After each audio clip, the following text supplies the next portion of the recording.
Perkenalkan, nama saya Bernardino Aureliano.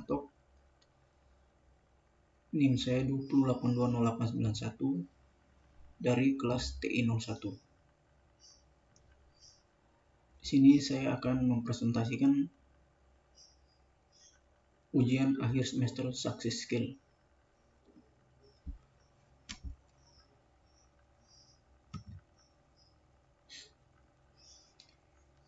Materi yang saya pilih yaitu tentang komunikasi efektif.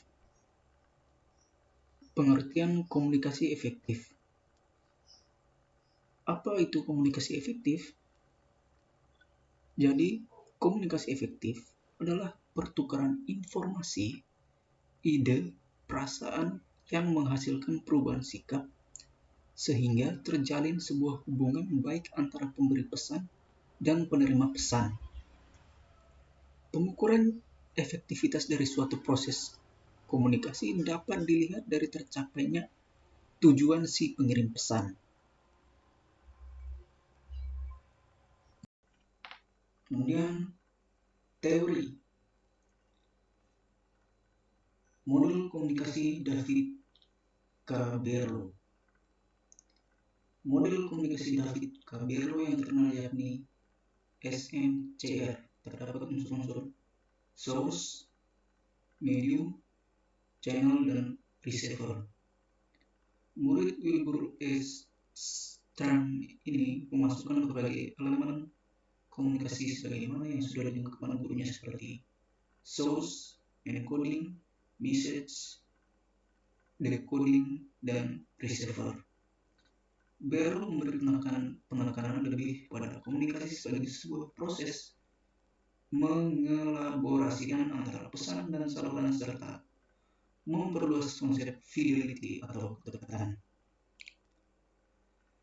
Barrow memandang segala sesuatu bisa menjadi pembawa pesan, misalnya saja melalui algoritma yang disalurkan melalui perlengkapan komputer. Beberapa energi juga bisa membawa pesan, misalnya listrik, udara, dan cahaya. Untuk mencapai komunikasi yang efektif, komunikan sebaiknya memperhatikan cara dalam menyajikan sebuah pesan, baik secara verbal ataupun non-verbal. Suara yang bagaimana yang paling efektif digunakan dalam berbagai situasi. Tipe gambar atau diagram animasi video seperti apakah yang sebaiknya digunakan untuk mencapai efektivitas komunikasi dalam beragam situasi.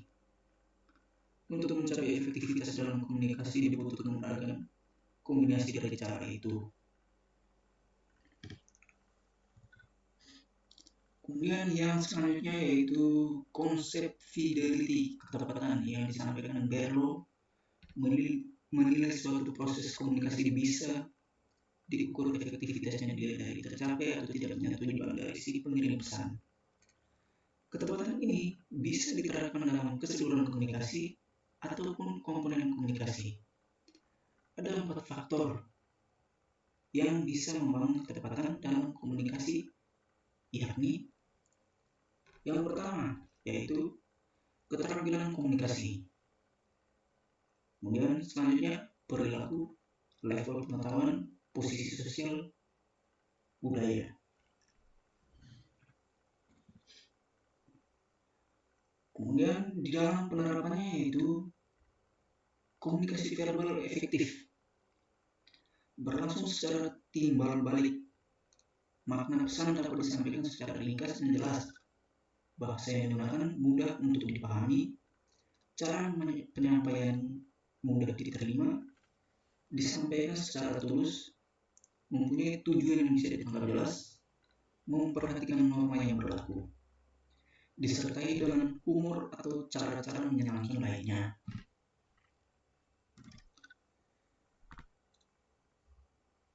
Komunikasi nonverbal yang efektif, penampilan fisik yang meyakinkan lawan bicara, sikap tubuh dan gestur, ekspresi wajah, ataupun sentuhan. Kemudian IP,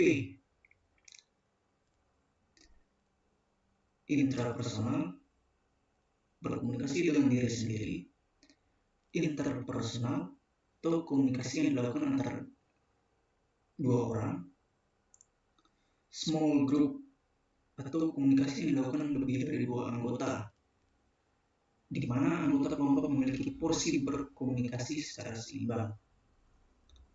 Kemudian ada public, komunikasi yang dilakukan dalam grup yang besar, sehingga terlalu besar bagi keseluruhan anggota untuk bisa seimbang dalam berkomunikasi. Yang selanjutnya, komunikasi massa, terdiri dari beberapa pesan yang ditransmisikan dalam jumlah yang besar pada beberapa orang sekaligus pada saat bersamaan, disalurkan melalui berbagai sumber baik elektronik, cetak, televisi, radio, majalah, dan lain-lain. Tidak ada kontak secara personal antara pengirim dan penerima pesan. Kemudian yang terakhir yaitu komunikasi interaktif. Ada stimulus dan respon. Yang selanjutnya, hambatan. Jadi di sini hambatan adalah faktor-faktor yang dapat mengganggu penerimaan suatu pesan. Karena terganggu, maka penerima pesan juga bisa salah dalam memaknai balik pesan yang diterima. Dari hambatan itu, terdapat beberapa faktor yang berpotensi menjadi penghambat dalam komunikasi yang efektif. Antara lain, yang pertama, perbedaan status sosial antara komunikan dan komunikator. Misalnya, karyawan harus tunduk atau patuh terhadap apapun yang dikatakan atasannya, sehingga karyawan tersebut takut menyampaikan aspirasi atau pendapatnya.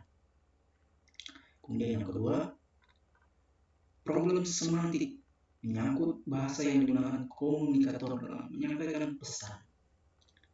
Kesalahan penyebutan bisa mengakibatkan sebuah kesalahpahaman dan beda penafsiran. Kemudian yang ketiga, distorsi persepsi, disebabkan perbedaan cara pandang yang sempit pada diri sendiri dan perbedaan cara berpikir pada orang lain.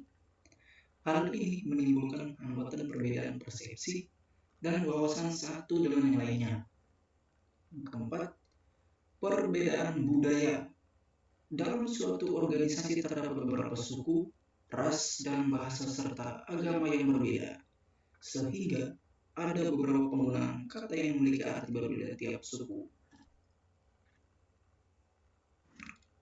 Yang kelima, gangguan fisik, gangguan lingkungan fisik seperti suara riuh orang-orang, suara petir, hujan, dan cahaya yang kurang jelas.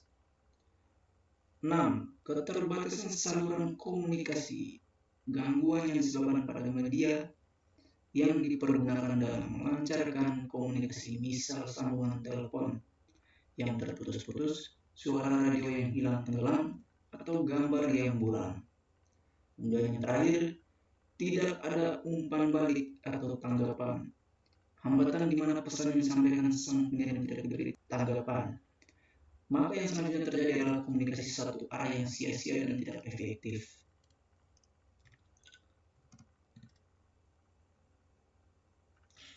Berikut 5 komponen penting dalam komunikasi menurut Thomas Leach. Yang pertama yaitu pengirim pesan, sender. Pesan yang dikirimkan, message. Bagaimana pesan tersebut dikirimkan, delivery channel atau media. Penerima pesan, receiver, umpan balik, feedback. Plus 4 keterampilan dasar dalam komunikasi: membaca, menulis, mendengar, dan berbicara. Kemudian, komunikasi menurut Stephen Covey. Komunikasi itu layaknya bernapas, kita terkadang lebih banyak berbicara daripada mendengar. Kemudian, terdapat 5 fondasi membangun komunikasi efektif, yaitu berusaha benar-benar mengerti orang lain, empathetic communication, memenuhi komitmen atau janji, menjelaskan harapan, meminta maaf secara tulus ketika Anda membuat kesalahan, memperlihatkan integritas pribadi. Ini selanjutnya, hukum komunikasi. Respect, atau dalam kurung sikap menghargai. Respect berarti rasa hormat. Berarti kita harus menghormati lawan bicara kita dan saling menghargai orang lain.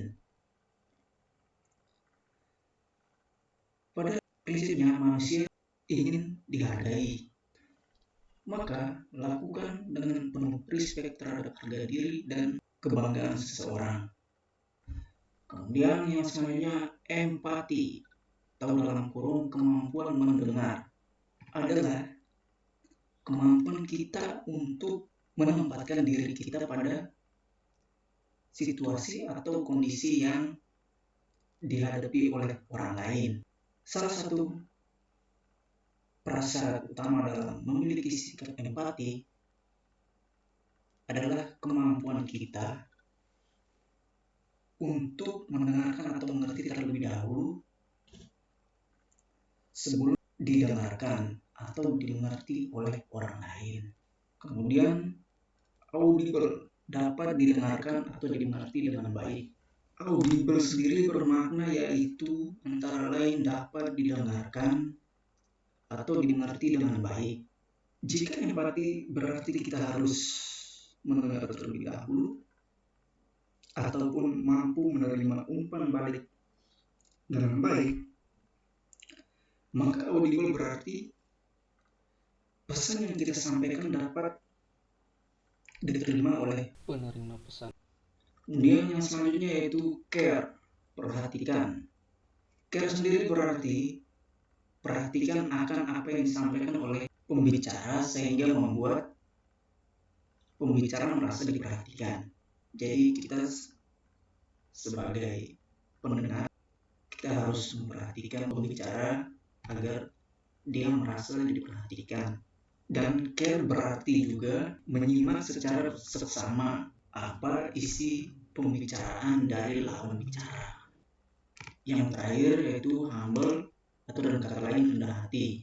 Prinsip kelima dalam membangun komunikasi yang efektif adalah sikap rendah hati. Sikap ini merupakan unsur yang terkait dengan prinsip pertama untuk membangun rasa menghargai orang lain, biasanya didasari oleh sikap rendah hati yang kita miliki. Kemudian untuk yang selanjutnya, kiat sukses dalam berkomunikasi. Yang pertama yaitu kalian harus mengenali dengan baik lawan bicara. Jangan terlalu banyak bicara dan kurang mendengar. Jangan merasa dan memperlihatkan bahwa kita lebih tahu daripada lawan bicara kita. Kemudian, kenali betul-betul diri sendiri dan kemampuan diri sendiri. Selanjutnya yaitu terdapat kunci bertanya yang boleh dilakukan dan tidak boleh dilakukan. Yaitu yang pertama, kunci bertanya yang boleh dilakukan. Lemparkan pertanyaan secara merata. Gunakan teknik bertanya langsung pada orang yang kurang perhatiannya dalam pertemuan. Gunakan pertanyaan yang mudah pada bagian awal, kemudian naikkan tingkat kesulitan pertanyaannya setelah interaksi terjalin dengan baik. Tuliskan pertanyaan tertulis lengkap dalam rencana kegiatan. Ulangi pertanyaan bila pertanyaan yang ditanyakan tidak dimengerti. Kemudian selanjutnya yaitu kunci bertanya yang tidak boleh dilakukan. Yaitu yang pertama, jangan bertanya secara berurutan. Misal, dari kanan ke kiri secara berkeliling. Jangan menggunakan pertanyaan yang terlalu panjang dan kompleks. Jangan menggunakan pertanyaan yang memastikan jawaban. Jangan terlalu banyak menggunakan pertanyaan dengan jawaban ya atau tidak. Jangan menggunakan pertanyaan ambigus. Baik, saya kira cukup atas perhatiannya. Terima kasih.